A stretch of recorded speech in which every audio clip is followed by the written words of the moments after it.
Okay, good afternoon. We'll get going in just a second.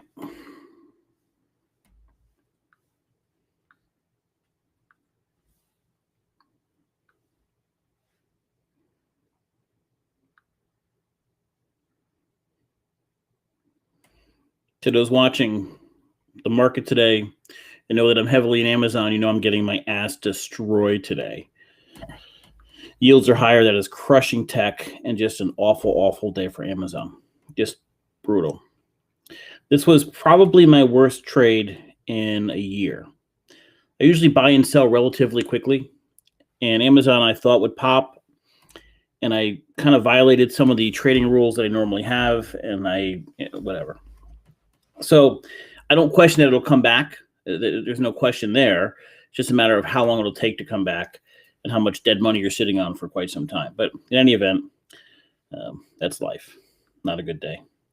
It goes up, $45 one day. The next day comes down 110. So that's a problem. But good afternoon. I hope everyone's having a great day. It got kind of rainy. It's kind of unpleasant outside, but I hope everybody's doing well. Good afternoon to those saying hi on the podcast and texting. The primary discussion we'll have today is about the Board of Education in Branford last night, which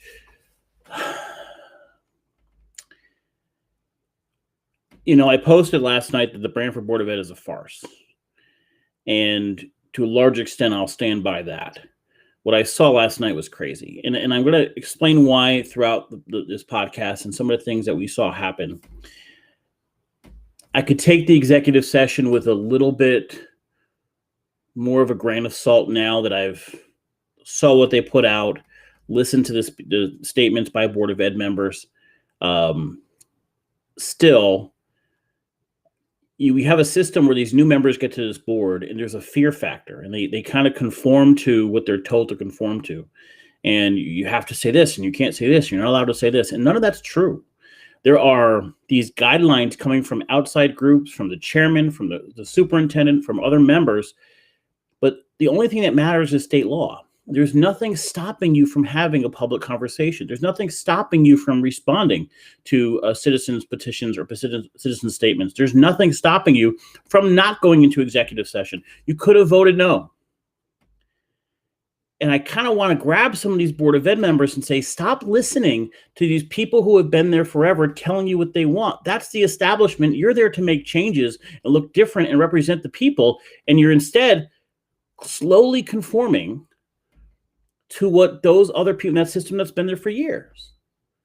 It doesn't make sense. And it was a common theme last night. So you have a little bit of background. Parents filed a petition to have a public hearing. Now, that public hearing was about getting school reopened. To a large extent, that was solved. They still want to be heard and have that public hearing. They filed a public hearing using change.org. They filed it with the town clerk. Town clerk verified those petitions.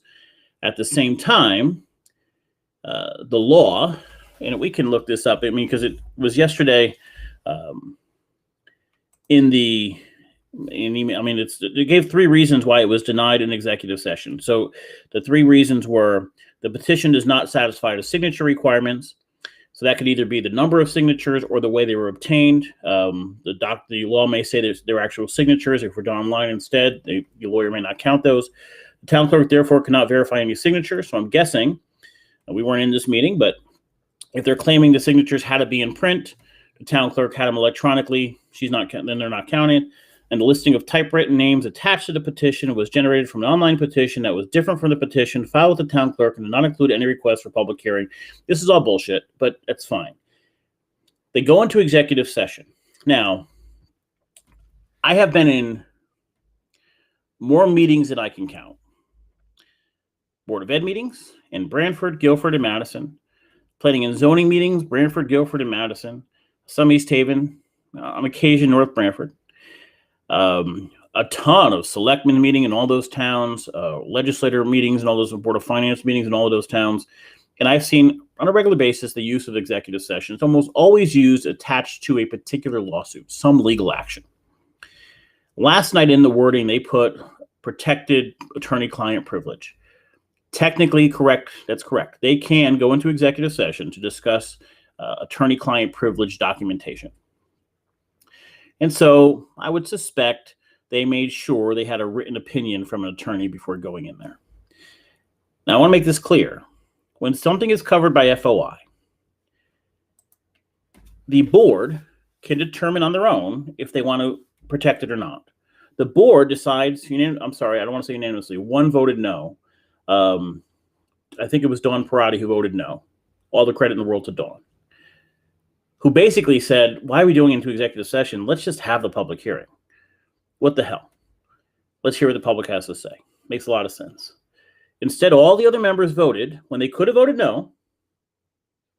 They voted to go into executive session. For an hour and a half, they spent an executive session, and they came out and said, no, we decided to deny the request for a public hearing based on the reasons I just gave to you. Technicalities.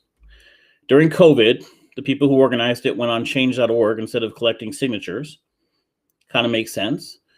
But a lawyer would say, well, technically it's not right. Now, there are some legal reasons I can think of that kind of make sense here. And if I would use an example of the appeal process in a planning and zoning hearing, is that if a decision is made in a planning and zoning or a legal issue and you appeal it, appellate court looks at the process followed. So if you had approved a petition based on a questionable or a petition that wasn't perfectly legal, an appeal can happen. So if any decisions happen based on that public hearing, they could be in doubt, they can be in jeopardy because the process may have been flawed. So by the letter of the law, I can understand a lawyer going in there saying you can't do this because if you enact any actual changes based on it, you can be in some serious problems down the road. If any lawsuit happens based on this public hearing, you could be in serious issues down the road because every T wasn't crossed or I versus dotted. Okay, I get it. Letter of the law? Fine. Does that mean the Board of Ed couldn't have just said, hey, listen, let's have a quick public hearing? Everything's got to be a fucking pain in the ass. Everything has to be this long, drawn-out crap that reads to the public like you're doing everything you can not to be transparent. And the same thing, there was no need for this to happen. There was no need. Any member could have said, guys, there's 9 of us here or 7 of us here or whatever. Can we get a majority to say, let's schedule a public hearing? Not based on a petition. Let's just do it. As representatives of the public who got elected in this town, can we just do it? Would have solved the problem. And thankfully, Dawn Parati actually said that. So all the credit in the world to her. I think what happens so often is these members get on and they're either so overwhelmed or they're being told things that simply are not true. This problem could have been solved forever ago. School could have been open. That problem could have been solved weeks ago, much easier. This petition issue could have been solved much, much easier. To make it worse, the people who organized this petition then emailed John Prins, and they're looking for guidance, saying, listen, what do we have to do to have a legal thing, all right, to cover all our bases? And they're giving them no information. Here's our legal statement. Here's our reason for rejecting it. That's all we can say. What is this? What is this crap? Parents are treated like second-class citizens, just an annoyance, a fly on the back of a horse. And that's how they're being treated. They give lip service when they're there. But that's what's happening. I think there are individual Board of Ed members on their own who are great people who want to make changes. And they get to the board and they get scared or overwhelmed, or they don't know how to stick together and make a stand. And it got worse as the meeting went on, because part of what's happening, the chairman is John Prins, who basically is CABE's bitch. CABE is an organization of Board of Eds all over the state. And they pay CABE a fee, like some other organizations, but CABE is basically a consultant who has now been accepted as the rule of law in almost everything. Prins is on the board, and about 9 times last night, it was how great CABE is and what the amazing thing CABE does and the legislative work they do. And the person who was speaking was amazing, one of the 2 or 3 top whatever experts in the field. And the truth of the matter is this. She gave her opinion last night. That's all it was. There was no member of the legislature speaking. There were no facts being said. She gave her opinion on the role of the Board of Education. That's it. And so they're asking questions as if she has the authority. She has no authority to tell you as an elected member what you can or can't say in a meeting. And there's this presentation of you have to be a kumbaya and you have to work with the superintendent and you have to, no, and I'll give credit to, what's his name? Peter Burdon, who asked a couple very good pointed questions that addressed things that had happened in Board of Ed meetings that were inappropriate, like being cut off when asking questions to the audience. But at one point she said, when the public gives comments, it's inappropriate to respond to those comments or try to answer those comments. I've been to many, many Board of Education meetings, and there's always been a back and forth in many, many cases. The only time there's not a back and forth is when the board members are afraid of saying something stupid. And if you reach a point that board members are afraid of saying something stupid, elect new board members. When they're afraid of responding to questions by the audience or comments by the audience, find new board members. Get rid of them. Nobody's going to run on that. I said this yesterday, but I'm waiting for the first Board of Ed member on the ballot in November that says, you know what? I am not going to answer your questions directly. I don't want to interact with you during a meeting. I don't want to hear what you have to say. I don't want to respond to anything. Even if you ask me directly, I refer to CABE, an outside organization, and what they tell me to do. There may be no laws that govern this, but I want to defer to them. And so this woman gave a 15, 20-minute presentation. She was very sweet. And John Prinz interrupted every 5 minutes to say how wonderful she was and amazing the presentation was. But she gave her opinion. There were no facts. The Board of Ed is elected to basically run education. They hire a superintendent. He works for them. There is no circumstance where they're not in charge. And it's absurd that we have members that individually want to step up, individually want to say, I don't want this. Board of Ed meetings should be a discussion with the public. And you know what? If Hamlet was doing his job and proactively being communicative with the public, none of this would be a problem. We wouldn't have 1 million parents running to meetings. We wouldn't have 200 people watching the meeting live, having to sit through an hour and a half. We have it because Hamlet does such a poor job of communicating. Good leaders are proactive. This has happened before. A couple years back, all the parents came forward, and then I think it was Mike Krause at the time, called CABE, and CABE showed up and basically gave this whole explanation that parents should not expect answers, and the Board of Ed members should not respond to them, and it's crazy. It's nonsense. You are elected.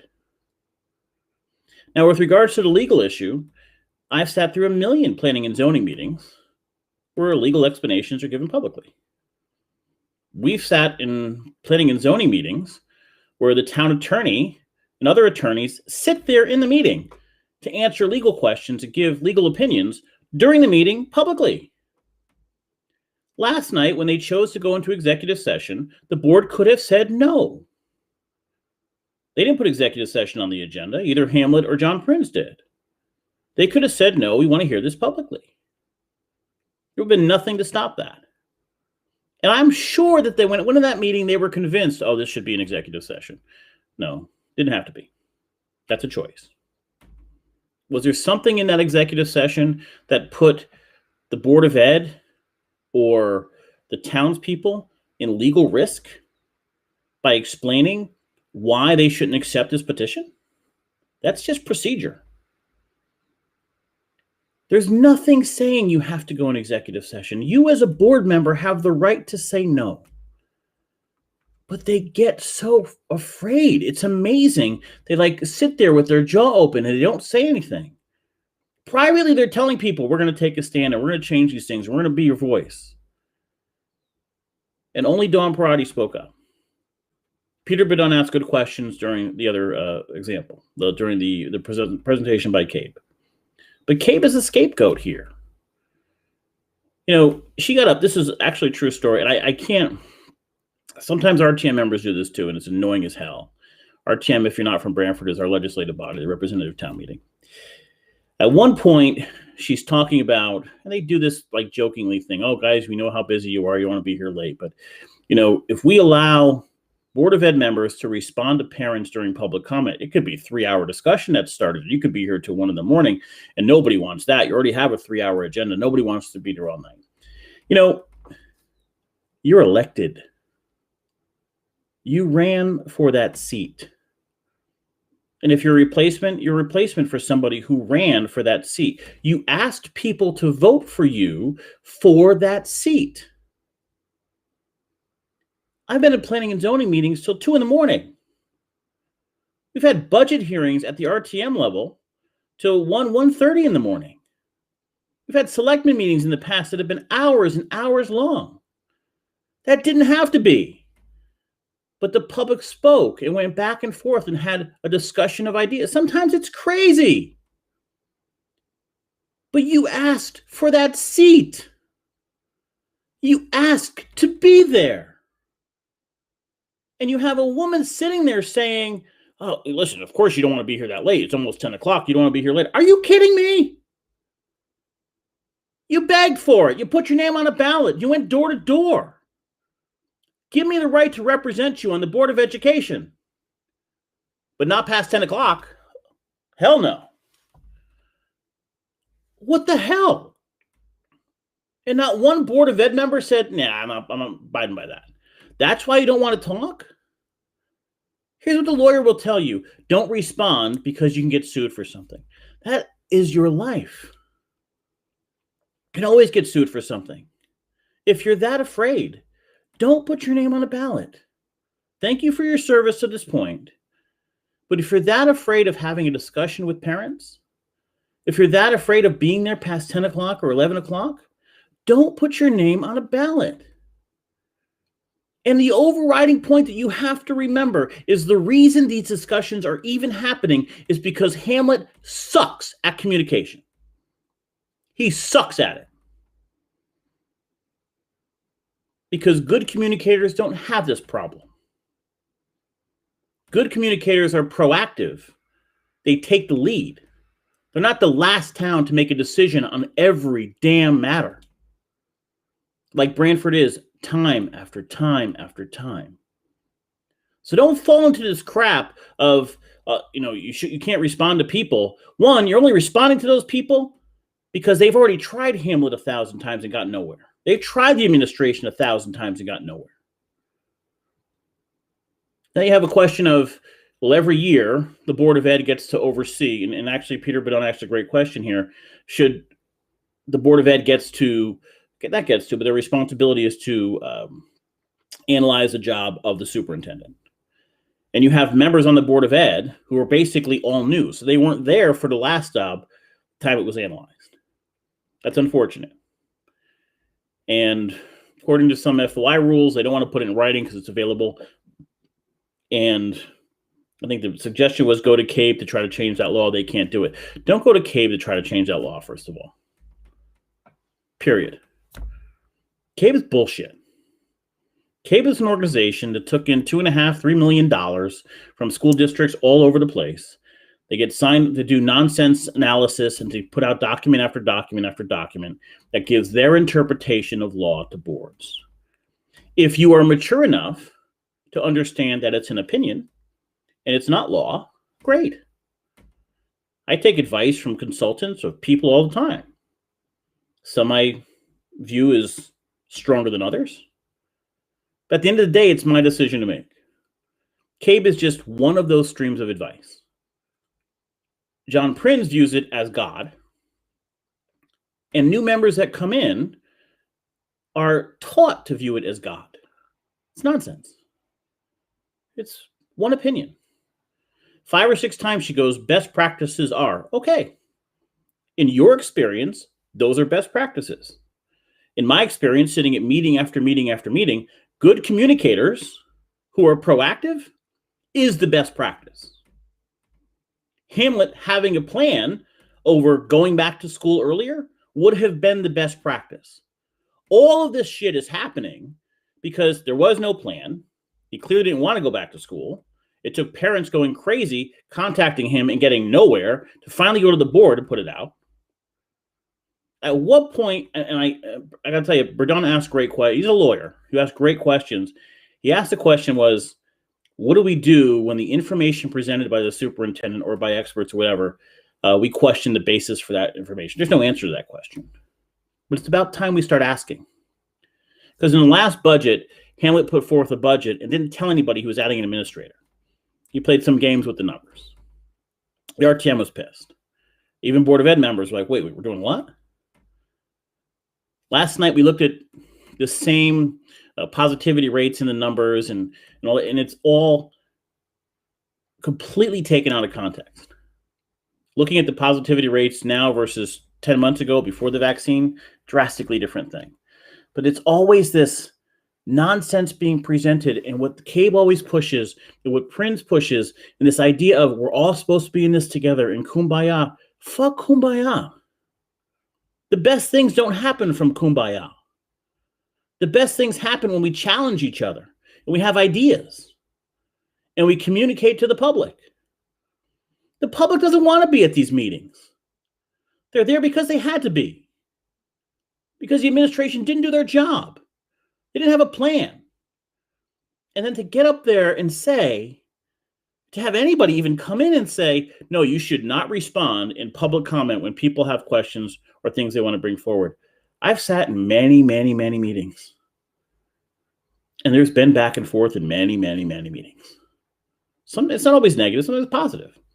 Parents did a good thing and they come up and talk about that. And there's a congratulations that goes back and forth and they ask more about it. Or parents have a complaint and the board wants to get more clarification. That's a good thing. Why is that bad? But the overriding theme remains the same. Board members, read the law. You have a responsibility.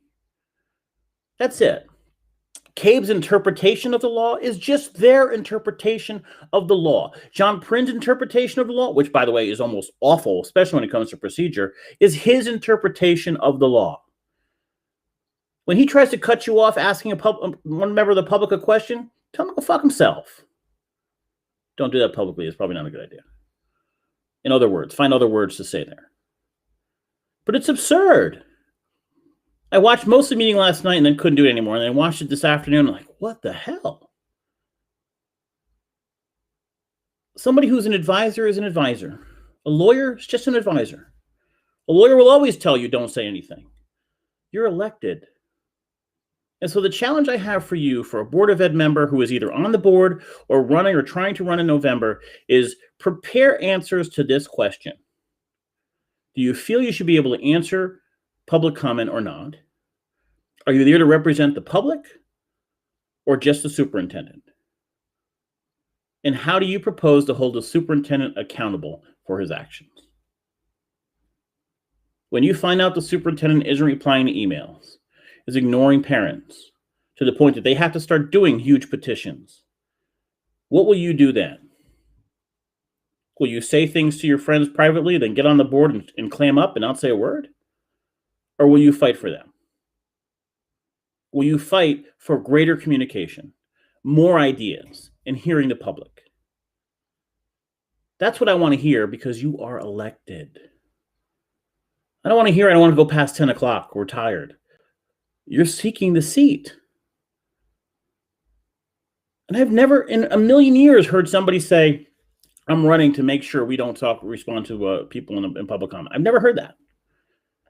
So why would you adopt it now?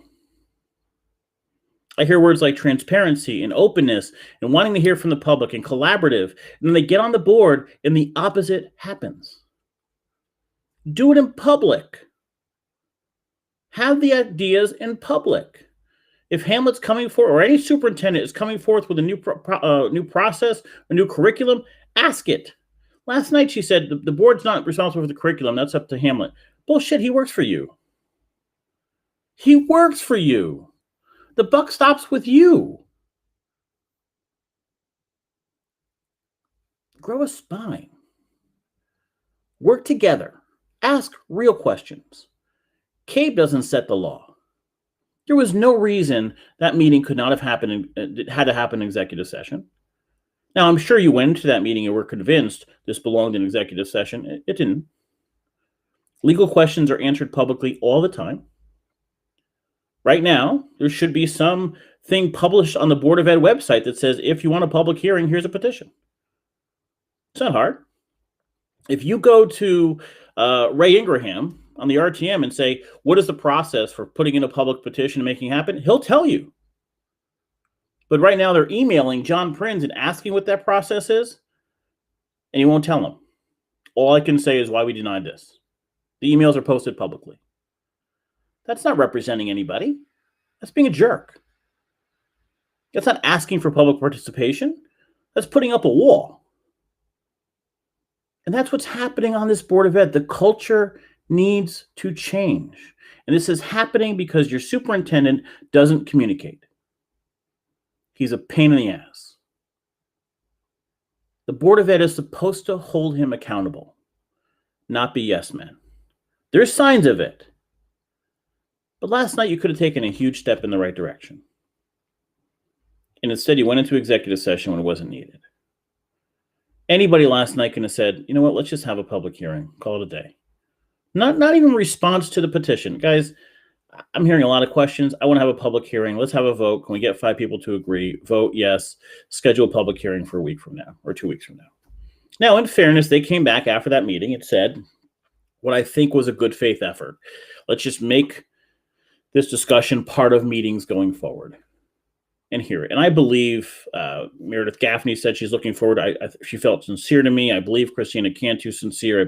I believe they're sincere individuals that want to make this process better. You cannot make this process better without standing up to the things that have happened for the last 10 years, though. It doesn't work that way. You want to make things better, sometimes you make enemies. And you get to decide, and you have to decide who you're standing up for. It's not going to go both ways. Hamlet will be a better superintendent when the Board of Ed grows a pair, for lack of a better word. Period. That's how this works. You're there for a reason, and you're there because of state statute, not CAPE. He'll be a better superintendent when he knows he has to defend himself harder to you. Not just, here's our option, yes or no, and everybody says yes. And that's what's missing in Branford. The meeting last night was a farce. When I said the Board of Ed was a farce, and I posted that, I don't believe that about the individual members. At some point, though, you have to work together to make change. I think there's plenty of members that want to. Guilford has worked brilliantly for a long time, and I know they have a new Board of Ed chair. Bill Bloss was brilliant. Never got stuck in this crap. Have an open conversation.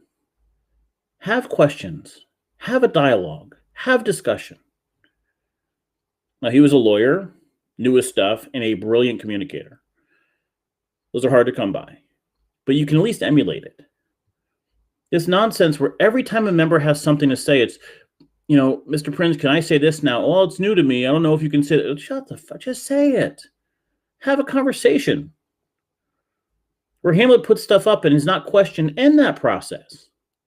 Make sure he knows when he comes to the board, he's going to be questioned. He should be questioned. When they have a presentation from CABE, remind people that this is a suggestion from one person, not the law, not the legislature. If you want something changed in the legislature, we don't need CABE. We have Robin Comey.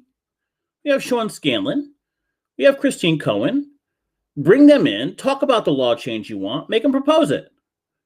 They'll do it. Education is Comey's thing, that she's on the board. Go to CABE, not go to CABE. This is crazy. We have Board of Ed members that are really good individually. It's time to start working together. Hold Hamlet accountable. Don't let those meetings become a farce. Some explanation as to why you can't respond to the public. That's nonsense. You're elected. Respond to anybody you want. And then election season, remind people that you did. Last night was a farce. We can do a lot better. I'm going to read some of these comments. Lorena, communication and connection, only way to progress in any field. I sat in many public meetings. Positive and negative is your perception. Own it and do better. That's true. Ray, you're elected. That's true. Maria, perhaps Maria Manis was a former Board of Ed member here. Perhaps the people on the board and the district who make the board members afraid to speak up are the problem. Okay. I mean, you can say that there's people making them afraid. At the end of the day, the board member has to have some guts to say it. And you have to take a chance. It's okay if you say something and you're wrong, or some technicality that you're wrong, or you can't, whatever it is, just say it. Have the conversation. And by all means, when you have somebody step up, back those people up. There was no reason for that meeting to be. I know they probably went in that meeting and came out, but based on the comments we heard afterwards, it was like they should have been in executive session. The lawyer convinced them. Lawyers are really good at that crap. The only question at executive session should it be, is this petition legal? And should we act on it? That's it. There's no reason that had to be an executive session. The lawyer could have said, yes, it's legal, do it. No, it's not legal, don't do it. The lawyer's going to tell you, listen, if there's something illegal about this and you act on it, and there's that could be a serious problem. So that makes sense. So they came out and changed it. There's no reason that couldn't have been public. There was no inside information. There was no health information from a student or individual names that had to be used. If the board is smart, they would put on the website, if you want to do a petition, here's the right way to do it. Here's guidance going forward. This is how you do it. But it came off last night, again, as we're avoiding dealing with the public. And that's what you had. It's unfortunate. It really is. Not all boards are like this. To those of you that are new to this, not all boards are like this. And having all these new members there is fine. That actually might be helpful. Because new members come on and they are a deer in the headlights. There is a time period that has to go by for them to understand what their job is, but the job is still to represent the people who elected them. They're advocates for education, yes. But they're still going every 2 or 4 or 6 years for votes. They're knocking on doors, asking people to trust in them, then getting on that board and staying silent when they shouldn't. That has to change. And you have to realize more than anything else, the problems that are happening are because the leadership on the school side is not responding and communicating the way they should. That's it. These parents who got involved because they couldn't get answers from Hamlet. They couldn't figure out why every other school had a reopening plan and Branford didn't. Couldn't figure it out. Neither could I. If he had been proactive and had a plan and presented that and updated the board and responded to those parents, we wouldn't be here. None of this would be happening right now. We wouldn't have had CABE give their presentation. We wouldn't have 300 parents sign a petition. There would not have been an executive session. So all of this is in response to a leader who refuses to communicate properly. Even if it's bad news, even if it's, no, we're not reopening. But instead of we're not reopening or reopening, it's, well, we want to reopen, but the numbers say this. No, give me a break already. Take a stand. If the board overrules you, so be it. That's what happens. It happened in New Haven.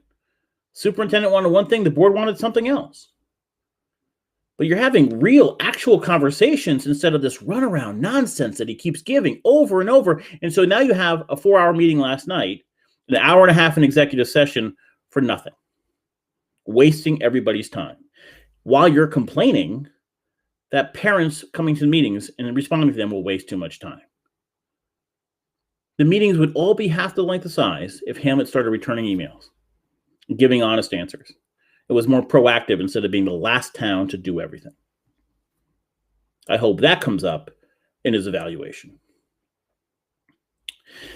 That being said, it's Thursday. It is 4:36, and I hope, it looks like the weather, we're going to get a little bit of snow tomorrow or something, but it's our last one for the week, so I thank you for joining us. We'll be back on Monday. Next week, we will have, I've scheduled Vin Candelora for next week at some point, and I'm going to try to get one of the other representatives to talk about the state stuff, some serious stuff going on with affordable housing, that 1% tax, some bigger issues that we want to talk about next week. If I can get Sean Scanlon on, I also want to talk about Tweed Airport and some of the changes and controversies going on there. He's a director at Tweed Airport. So we'll talk about that then. That being said, guys, thanks for a great week. Thanks for coming by, and I appreciate all the support. We'll be back on Monday at 4 o'clock. I hope you have a great night and a great weekend.